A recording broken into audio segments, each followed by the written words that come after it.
Ayan, update ko lang kayo guys. Ayan, sa concert mamaya ng ating mga idol, Elias J. TV Band. Ayan, so nakaschedule po sila ngayon dito. Ayan, sa Cabancala, Negros Occidental. Ayan, January 16. Ayan, 2026 araw po ng Biyernes. Ayan o. So, 11 PM po yung labas mamaya ng ating mga idol, Elias JTP. Ayan, so marami kasi nagtatanong sa atin guys kung saan yung concert nila mamaya. Yan. So dito po sila guys, naka-schedule po sa Cabancalan. Actually, nakapag-concert na sila dito. Ayan, hindi ko alam kung kailan yun. Basta nakailang balik na po ang Elias J. TV Band. Ayan. So, yun. Ayan, in-update ko lang kayo guys kasi maraming nagtatanong sa atin. So, reminders lang mga ka-Q, open ano po siya.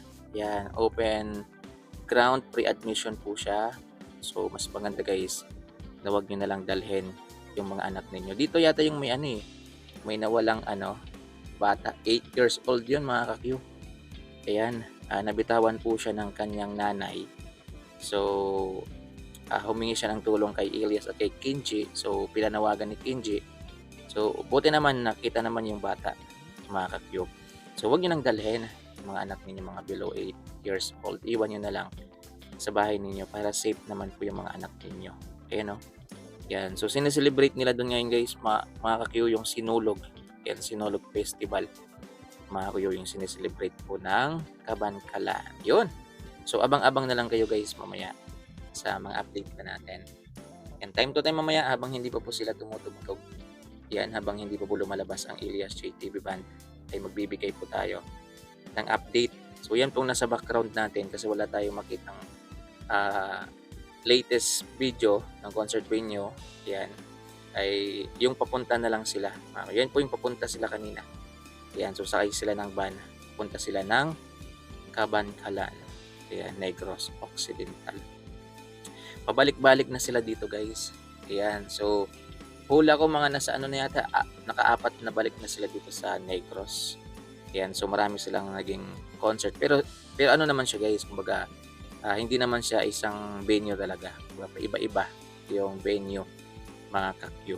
So, marami silang mga kabak-to-back mamaya. Yan. Busy band. Busy band. Yan. Kahit busy, nakapunta pa rin. Mga Q. Yan. At marami pa. Yan. Mac and Cheese Band. Yan. So, sineselebrate nila mga Q yung ika-50 years. Yan ng Sinulog. Tama ba? Yan 50 years. So, yun mga ka-Q.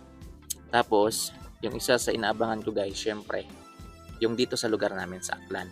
Yan, sa Altabas, Aklan. Di ba nung nakaraan, opening salvo, yan, Kalibo. Kalibo po siya. Yan, ngayon naman, Altabas. So, part pa rin yan ng mga ka-Q, ng Aklan. Yan, Altabas, Aklan. So, January 21, yan, 2026, para din sa pag-celebrate ng ati-atihan, yan, 2026 ng Altabas, Aklan. So, yun mga ka-Q, maraming salamat. In-update ko lang kayo guys. Yan, pasensya na kayo, wala tayong latest video ng concert venue nila. Yan, busy na rin siguro yung mga vloggers dito sa sa Cabancalan. So, hindi na sila nakapag-upload. At saka pabalik-balik na kasi si Elias TV dito guys. So, yun, maraming salamat. Ingat, abang na lang kayo sa mga iba pang update natin mamaya. Ang daming ngayon guys, ang daming ngayon sa Facebook.